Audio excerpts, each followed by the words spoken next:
নমস্কার। আজ রাখি পূর্ণিমার এই পুণ্য লগ্নে ভাই বোনের ভালোবাসাকে স্মরণ করে একটা ছোট্ট কবিতা উপহার রইল সকলের জন্য। নমস্কার। কবিতা রাখি, লিখনে এবং আবৃত্তিতে আমি সুদীপ্তা মুখার্জি।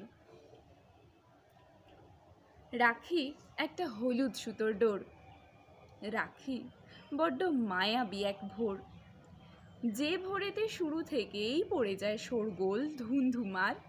ভাইয়ের কল্যাণ কামনার্থে দিদিরা ভুলে যায় ঘুম আহার। ভাই বোনের এই সম্পর্কে বহু স্নেহ বহু আশা থাকে ভাইয়ের জন্য দিদির, এবং দিদির প্রতি ভাইয়ের ভালোবাসা। এই সম্পর্কটা এমনই যে এই জিনিসটার আগে না হাজার ঝড় ঝামেলার পরেও তিক্ততাটা জাগে না।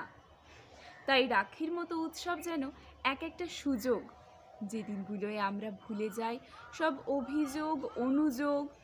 সেদিনটা শুধু সময় কাটানো প্রিয় মানুষদের সাথে। হলুদ সুতোটা হৃদয়গুলোকে জুড়ে দৃঢ় হয়ে থাকে হাতে। ভালোবাসাটা ছড়িয়ে দিতেই এদিনের আয়োজন। ভালো থাকুক পৃথিবীতে যত আছে ভাই বোন।